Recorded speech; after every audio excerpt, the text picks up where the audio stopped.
हजारों साल पहले की बात है जब दुनिया में साइंस और जादू एक साथ चलते थे। एक कदीम शहर में एक अजीम अलशान महल के नीचे एक खुफिया तहखाना था जहां सदियों से एक मशीन छपी हुई थी। ये कोई आम मशीन न थी बल्कि एक ऐसी जादुई मशीन थी जो वक्त को मोड़ सकती थी, हकीकत को बदल सकती थी और किसी की तकदीर को नए रुख पर डाल सकती थी। लेकिन इस मशीन के बारे में बहुत कम लोग जानते थे और जो जानते थे वो भी इसके करीब जाने की हिम्मत न रखते थे, क्योंकि कहा जाता था कि ये मशीन अपने मालिक का इंतखाब खुद करती है।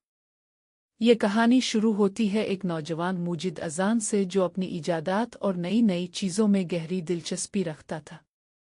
अजान की दुनिया मशीनों, पीचों और गियर्स से भरी हुई थी, लेकिन इसके अंदर एक तजस्सुस भी था जो इसे आम लोगों से मुख्तलिफ बनाता था।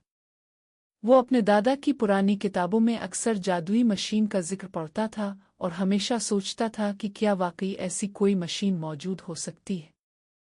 एक दिन जब अजान अपनी दुकान में पुरानी चीज़ों की मुरम्मत कर रहा था, इसे एक कदीम नक्शा मिला जिस पर एक तहखाने का पता दर्ज था। वो समझ गया कि ये वही जगह हो सकती है जहां जादुई मशीन छपी हुई है। बगैर किसी देर के वो अपनी बहन अलीज़े को लेकर इस मुहिम पर रवाना हो गया। नक्शा के मुताबिक वो एक पुरानी लाइब्रेरी के नीचे पहुंचे। वहां दीवार पर एक अजीब सा निशान था जो आम आँख से नजर नहीं आता था, मगर अज़ान ने अपने दादा की किताबों में इस निशान का जिक्र पढ़ रखा था। इसने जल्दी से दीवार पर हाथ फेरा और जैसे ही इस निशान को दबाया एक दरवाज़ा खिल गया। अलीज़े खौफजदा हो गई, मगर अज़ान की आंखों में जोश था। वो दोनों आहिस्ता आहिस्ता सीढ़ियां उतरते चले गए। नीचे पहुंचकर उनके सामने एक वसीओ अरीज हाल था जिसके बीच में एक अजीब व गरीब मशीन रखी थी। इसके पुर्जे चमक रहे थे और उसके गिर्द रोशनी की चमकदार लहरें दौड़ रही थीं।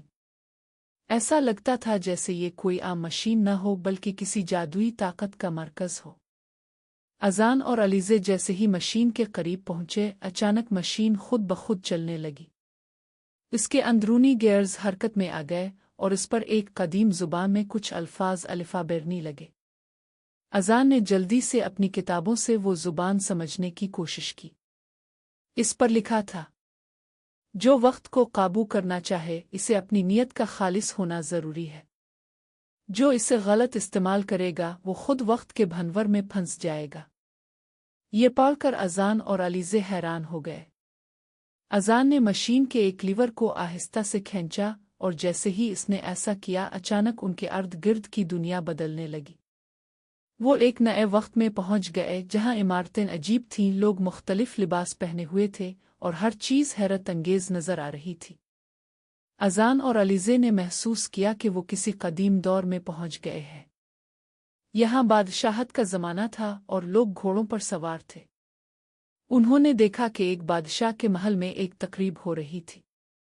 वो करीब गए और पता चला कि ये तकरीब इस मशीन को बनाने वाले जादूगर जाहिद अल कबीर के एजाज़ में रखी गई थी।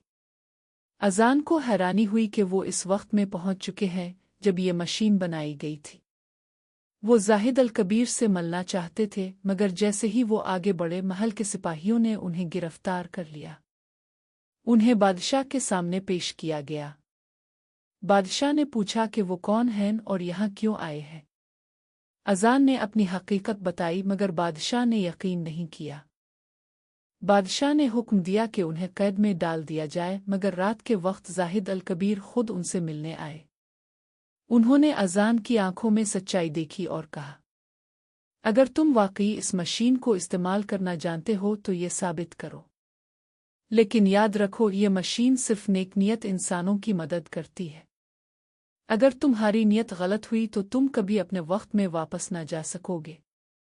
अज़ान ने हिम्मत जमा की और मशीन के लीवर को दोबारा खींचा, मगर इस बार उसने सोचा कि वो सिर्फ इल्म हासिल करेगा, न कि ताकत। मशीन ने उन्हें दोबारा इस वक्त में भेज दिया जहां से वो आए थे। जब अज़ान और अलीज़े दोबारा अपने वक्त में पहुंचे तो वो हैरान थे कि उनका ये सफ़र हकीकत था, ख्वाब। मगर उनके पास वो इल्म और तजर्बा था जो उन्हें पहले नहीं था। उन्होंने समझा कि ताकत का असल राज नेक नीति और इल्म है, न कि वक्त को काबू करने में। اذان نے اس علم کو استعمال کر کے ایسی ایجادات کیں جو لوگوں کے فائدے کے لیے تھیں، نہ کہ دنیا پر قبضہ جمانے کے لیے۔ اس نے مشین کو دوبارہ چھپا دیا تاکہ کوئی اسے غلط نیت سے استعمال نہ کر سکے۔ یوں جادوئی مشین کی کہانی وقت کے دھارے میں کہیں کھو گئی، مگر اس کا سبق ہمیشہ کے لیے باقی رہا کہ جو بھی طاقت حاصل کرے اسے اس کا صحیح استعمال کرنا چاہیے، ورنہ وقت خود اس سے بدلہ لے لیتا ہے۔